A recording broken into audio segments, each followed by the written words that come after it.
Assalamualaikum warahmatullahi wabarakatuh. Hai sahabat Rumput, back with Megan Ica Wijaya. Welcome back to Rumput. Gimana kabarnya semua? Semoga selalu dalam keadaan sehat dan bahagia ya. Thanks buat kamu yang sudah klik video ini. Jangan lupa untuk terus selalu like, subscribe, dan tonton video kita sampai habis. Enjoy.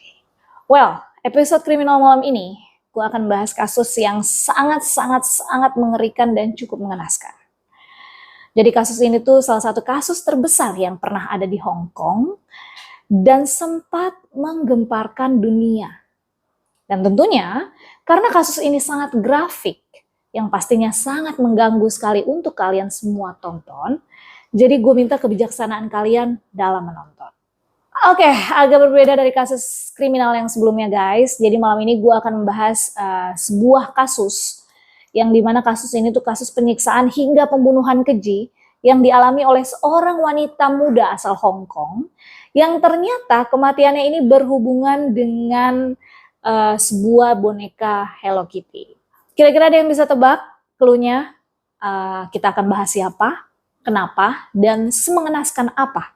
Dan apa hubungannya sebuah pembunuhan dengan sebuah boneka Hello Kitty yang terkenal lucu dan imut. Daripada makin penasaran dan menduga-duga menebak-nebak, nah, seperti biasa, sebelum gua masuk ke kronologinya, gua akan kupas dulu nih sedikit tentang biografi wanita muda tersebut. Here we go.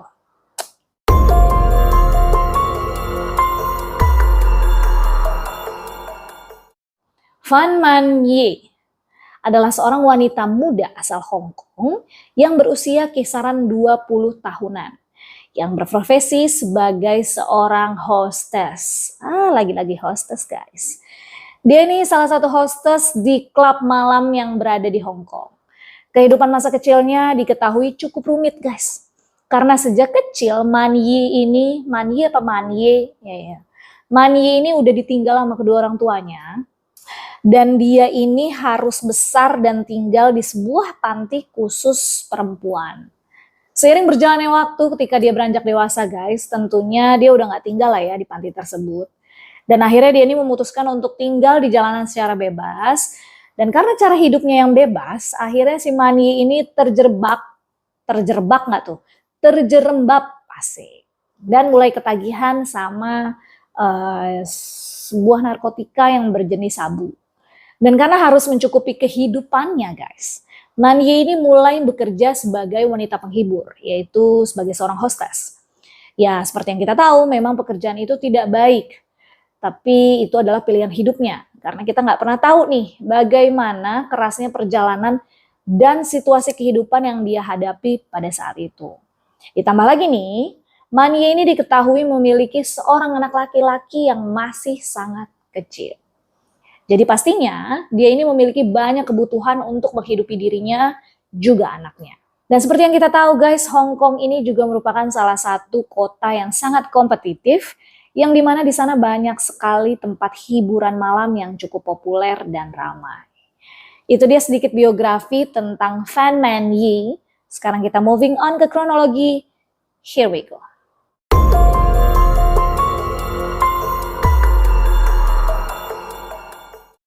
Pada suatu hari di tahun 1997, Fan Man Ye ini bertemu dengan seorang pria berusia 34 tahun bernama Chan Man Lok. Chan Man Lok ini diketahui adalah seorang anggota triad di Hong Kong. Buat kalian yang belum tahu triad itu apa sih? Jadi triad ini adalah sebuah gangster atau mafia kayak yakuzanya Hong Kong. Nah, awal mulanya Man Ye dan Man Lok ini tuh merasa memiliki kecocokan secara profesionalitas dalam berhubungan intim guys. Paham lah ya. Jadi si Man Lok ini ngerasa puas sama servisnya si Man Ye. Jadi setiap Man Lok datang ke klub di mana tempat Man Ye ini bekerja, Man Lok ini pastinya bakal minta si Man Ye untuk melayaninya sebagai hostess. Lalu setelah beberapa bulan Man Ye dan Man Lok ini bekerja sama secara profesional, seperti yang gue jelasin tadi sebelumnya, mereka ini mulai akrab dan akhirnya kayak berteman gitu guys. Lalu suatu hari pada 17 Maret 1999, Man Yi ini lagi ngalamin masa kemarau dalam keuangannya guys. Atau bisa kita bilang lagi bokek lah ya. Jadi karena dia ini seorang pemakai, jadi dia ini ada timing di mana yang dia ini dibenturkan sama keadaan dan lagi kecanduan sama si sabu itu. Nah karena dia nggak punya cukup uang guys untuk beli si sabu, akhirnya dia ini muter otak. Gimana caranya supaya dia ini bisa mendapatkan apa yang dia inginkan. Dan pada saat dia bekerja malam itu, kebetulan yang jadi kliennya dia ini adalah si Manlok. Ya pas Manlok lagi rebahan tiduran di kamarnya, si Man Yi ini ngeliat ada sebuah dompet, dan dompet itu ternyata milik Manlok. Dan karena dia penasaran, dia bukalah itu dompet, dan pas dia buka dompetnya, dia nih ngeliat ada banyak uang cash di dalam dompetnya si Manlok. Akhirnya, tanpa pikir panjang, si Man Yi ini langsung ngambillah uang si Manlok sebanyak 4.000 dolar Hong Kong. Lalu nggak lama kemudian, si Manlok ini bangun guys, dan tersadarlah dia kalau uangnya dia itu hilang.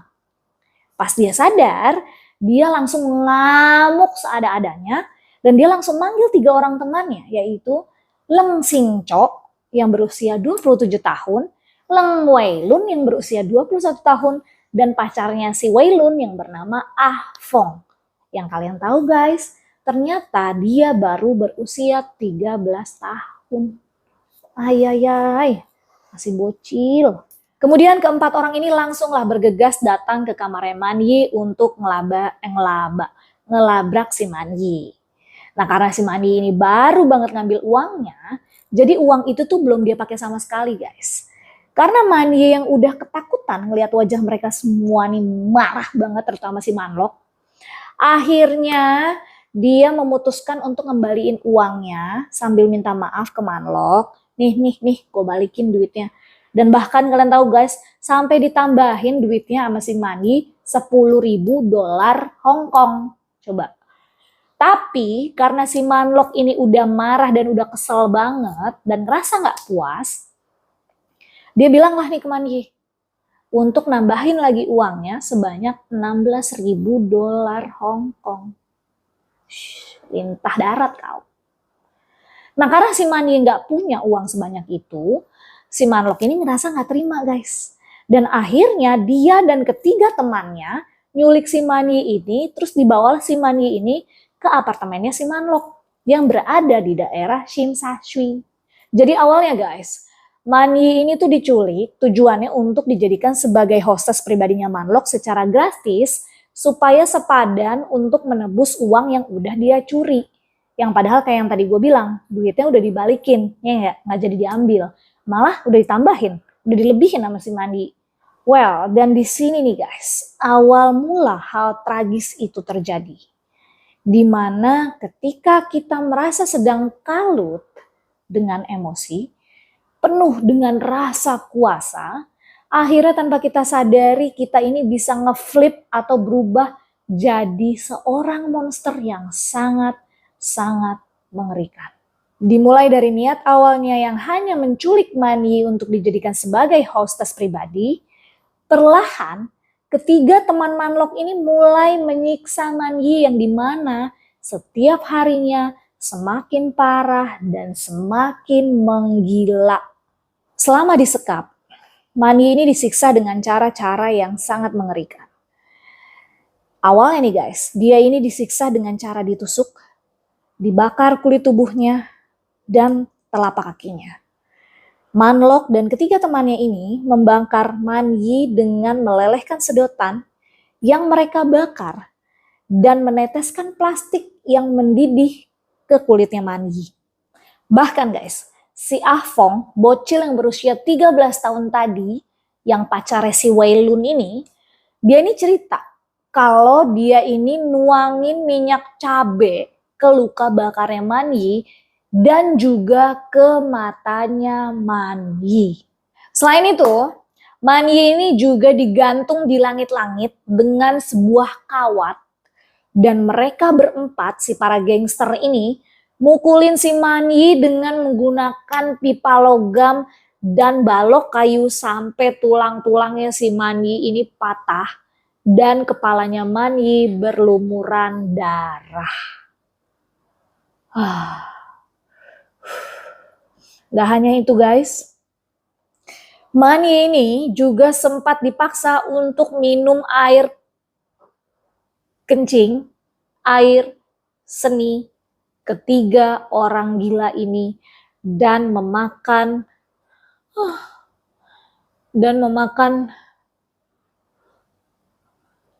pupnya si Ah Fong. Gila ya. Sahabat rumput harus sudah nonton episode yang Junko Furuta, ya kan, yang perempuan, ya kan, ini penyiksaan kayak gitu juga. Oke, lanjut. Selain itu guys, Manyi ini juga dipaksa untuk tersenyum, bahkan tertawa selama dia ini disiksa. Dan kalau si Manyi sampai menolak, dia bakal disiksa lebih parah lagi. Gue geram banget gini. Dan karena tubuh Manyi ini udah lemah dan gak kuat banget untuk bergerak, yang dimana kondisinya dia ini kelaparan dan dia disiksa secara keji selama sebulan sama orang-orang gila ini, akhirnya Manyi pun menghembuskan nafas terakhirnya atau meninggal dunia pada pertengahan April tahun 1999. Pada saat keempat monster biadab ini itu sadar kalau Manyi ini udah gak ada, mereka nih sangat terkejut guys, kebingungan, dan mereka semua panik banget. Mereka berempat nih gak nyangka kalau kok ternyata manusia tuh bisa meninggal secepat itu ya. Pakai segala gak percaya. Lu sini yang gue gituin. Ya intinya mereka shock lah guys. Kalau tahu gitu ya, ketika tahu kalau si Manyi ini udah meninggal dunia. Karena bau mayat manusia itu kuat dan gampang banget menyebar. Dan karena mereka gak mau sampai ketahuan sama tetangga apartemennya, apalagi sampai ketangkep sama polisi, akhirnya ketiga pria monster ini tuh memindahkan mayat Manyi ke dalam sebuah bak mandi guys. Sama dia mayatnya tuh dicuci, habis dicuci sama mereka tuh dipotong-potong dengan menggunakan sebuah gergaji. Kemudian guys, setelah mereka potong-potong dagingnya si Manyi tadi, sama mereka tahu gak diapain dagingnya? Direbus. Allahu Akbar. Alasannya katanya supaya nggak bau. Dan jijiknya nih guys, sahabat rumput stop dulu nih, kalau yang lagi makan stop dulu beneran, stop dulu. Mereka nih ngerebus daging Manyi tersebut nih, ternyata nih di sebuah tungku atau panci guys, yang dimana tempat itu biasa mereka gunakan untuk membuat atau memasak makanan mereka sendiri. Bahkan nih guys, at the moment dimana ketika dia sedang merebus jasadnya Manyi, Manlok ini sempat masak dan makan mie instan. Dan ketika dia masak mie instan itu, dia menggunakan sendok yang sama dengan yang dia gunakan untuk mengaduk jasadnya Manyi di panci tadi. Wah, boleh muntah gak sih? Gue langsung keringet dingin nih. Dan untuk nutupin semua jejak kejahatannya mereka, tulang-tulang maupun organ dalamnya Van Manyi ini dibuang ke tempat sampah guys. Sedangkan nih guys, potongan tubuhnya si Manyi yang udah direbus tadi, termasuk kepalanya ya, dimasukin ke dalam sebuah boneka putri duyung Hello Kitty yang berukuran besar, berwarna biru. Mereka ini guys diketahui juga menyimpan beberapa gigi dan beberapa organnya Manyi ke dalam sebuah kantong plastik. Tujuannya untuk dijadikan sebagai souvenir. Gila banget kan, sadis banget, biadab banget ini yang dilakukan sama 4 monster. Emang ini. Biarin aja gue ngomong kasar, ntar juga di tit sama editor. Sebel banget. Jangan sampai di Indonesia dia begini. Ada gak sih guys? Ada ya kayaknya. Nggak ada deh. Ih, amit. Itu dia guys kronologisnya yang cukup berat ya. Astagfirullahaladzim. Nyebut mulu gue dalam hati. Itu dia kronologisnya. Sekarang kita moving on ke investigasi dan penangkapan. Here we go.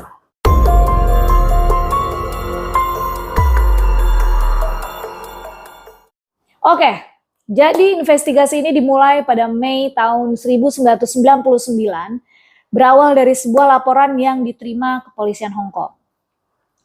Yaitu sebuah cerita ketakutan yang dialami seorang remaja perempuan berusia 13 tahun yang bernama Ah Fong. Yang dimana dia ini mengaku mulai bahkan sering didatangin atau dihantui oleh sosok arwah Fan Man Yi. Dengan gemetar dan ketakutan, dia ini bilang ke polisi kalau setiap malam ini dia selalu didatengin sama arwahnya si Fan Man Yi. Dan dia menggambarkan nih, wujudnya itu sosok wanita, sosok hantu wanita guys, yang berdarah dari ujung kepala sampai ujung kaki. Dan dia juga bilang, saya ini terus didatengin sama arwah seorang wanita yang belum tenang, karena semasa hidupnya dia ini disiksa sampai meninggal dunia. Karena semakin lama semakin seram dan merasa terganggu, sampai-sampai dia ini ngerasa udah gak kuat, akhirnya dia ini pergi ke kantor polisi untuk menceritakan semuanya. Awalnya polisi ini ngerasa kebingungan guys. Dan mereka nih malah ngira kalau nih anak kecil nih cuma iseng. Entah karena mau cari sensasi atau karena mau viral aja. Akhirnya polisi ini menjawab dengan santai kalau mereka ini gak bisa nangkep atau nanganin hantu. Mereka ini cuma bisa nangkep dan nanganin orang atau manusia gitu guys. Dan mereka dan mereka menanggapi kalau ceritanya Ah Fong ini tuh kayak lelucon aja. Tapi guys, karena Ah Fong ini bersikeras meyakinkan pihak kepolisian kalau salah satu cara supaya arwah wanita ini tuh tenang, ya dengan mengungkapkan semua kebenarannya dan kalau yang dia ceritain itu tuh semua asli dan dia juga mengaku kalau dia ini adalah salah satu pelaku yang ikut melakukan hal buruk tersebut. Walaupun polisi ini masih agak ragu dan nanggepinnya nggak begitu serius guys, akhirnya polisi yang bertugas ini mengirimkan sekelompok polisi untuk mengecek ke lokasi yang disebutin sama si Ah Fong. Dan mereka ini mau membuktikan kebenaran yang udah diceritain sama si Ah Fong ini. Setibanya sekelompok polisi di salah satu unit di apartemen yang dimana tepatnya di lantai 3, ironisnya guys, unit itu dipenuhi sama semua pernak-pernik atau merchandise-nya Hello Kitty. Yang saat dicek dan ditelusuri, awalnya semua nih masih tampak baik-baik saja, normal dan polos-polos aja gitu. Sampai akhirnya mereka ini mencium bau aroma busuk yang sangat-sangat menyengat menusuk hidung para polisi. Dan ketika di ujung ruangan ada sebuah boneka putri duyung Hello Kitty dengan ukuran besar berwarna biru yang berlumuran darah dan setelah diperiksa boneka tersebut berisikan sisa-sisa tubuh seorang wanita bernama Fan Man Yi guys. Kemudian setelah bukti ditemukan dan diamankan untuk diselidiki lebih lanjut, akhirnya pihak kepolisian pun langsung menangkap 3 orang pria yang terlibat, yaitu Chan Man Lok, Leung Sing Cho, dan Leung Wai Lun. Akhirnya mereka bertiga pun dijatuhi hukuman penjara seumur hidup, dan sementara si Ah Fong sebagai imbalan atas pengakuan dan kesaksiannya di pengadilan, dia diberikan kebebasan dan konseling untuk ke psikolog atau psikiater guna mengobati traumatiknya. Jadi nih guys, karena kasus ini menjadi salah satu kasus yang cukup mengguncang dan menghebohkan publik Jepang, katanya nih, para tetangga yang tinggal di dalam flat yang sama di apartemen itu yang dimana dekat ya dengan unit tempat Manhyi disiksa dan ditemukan jasadnya, katanya banyak dari mereka yang pergi pindah meninggalkan unit mereka. Kenapa? Karena konon katanya mereka ini masih suka mendengar suara aneh atau sometimes mereka nih ngeliat arwahnya si Van Manhyi ini tuh masih suka menghantui tempat tersebut. Perlahan, semakin hari semakin banyak orang yang keluar dari gedung itu guys. Karena udah mulai sepi dan makin creepy, akhirnya gedung itu dibeli oleh seorang investor dan kemudian pada tahun 2012 gedung itu dihancurkan bertujuan agar terhapus semua sisi gelap maupun sisi kelam dari sejarah jahatnya. Itu dia guys, kronologi, investigasi hingga penangkapan tentang Van Manhyi. Gimana menurut kalian guys? Sahabat Rumput coba yang lagi makan, nonton, terus ada enek-enek, uwe-uwe dikit coba komen deh di kolom komentar. Saya pengen denger gitu dari kamu gitu ya. Cak kamu, aku pengen denger dari kamu. Ya Allah gerah banget sahabat Rumput di sini. Astagfirullahaladzim, aku dikelilingi sama makhluk-makhluk kurang ajar. Oke, itu dia guys kronologi dari kasus Van Manhyi ya, investigasi dan penangkapannya. Gimana menurut kalian guys? Udah cukup sadis nggak? Cukup keji nggak? Jangan ditiru ya, don't try this at home. Nggak boleh, nggak boleh. Ica bingung mau ngomong apa karena gue ngeblank sumpah. Bahas begini gue, ini tuh langsung ada filmnya di sini gitu, gitu loh. Tragedinya tuh langsung kejadian gitu guys. Jadi terbata-bata saya tuh. Astagfirullahaladzim, semoga kita semua selalu dijauhkan ya. Nah, kan jadi mama dedeh deh ntar. Semoga semua sahabat rumput nih dijauhin dari hal-hal yang kayak gini ya guys ya. Dan kita semua dilindungin ya. Sama semesta, sama Tuhan kita gitu ya. Oke udah stop, cukup dengan kasusnya. Sekarang kita back to rumput. Ayo guys, come on, masih dengan giveaway yang sama. Ini giveaway kagak berangkat-berangkat, kagak muncul-muncul nih ke rumah kamu nih. Astagfirullahaladzim, gimana sih? Ayo dong sahabat rumput, caranya gampang banget. Persyaratannya gampang banget. Cuma cukup dengan like 10 video yang sudah kamu tonton ya kan. Terus komen, tulis aja gua mau hashtag rumput naik terus. Dan jangan lupa untuk follow Instagram kita di @rumput_channel. Terima kasih buat kamu yang sudah tonton video ini. Jangan lupa apa guys, sahabat rumput? Jangan lupa untuk terus like, subscribe, nyalain loncengnya. Di sini apa di sini? Di sini. Supaya kalian gak ketinggalan ya kan episode-episode yang kita suguhkan. Anjay, suguhkan. Jangan lupa juga untuk komen di kolom komentar. Share juga ke seluruh sosial media yang kamu punya. Dan jangan lupa juga untuk tonton video kita sampai habis. Oke guys, terima kasih banget buat semua sahabat rumput yang selalu dukung dan support rumput udah sampai di detik ini ya. Jangan lelah-lelah ya, terus support kita pokoknya. Rumput naik terus. Gue Ica Wijaya pamit undur diri. Sampai bertemu di next episode. Wassalamualaikum warahmatullahi wabarakatuh.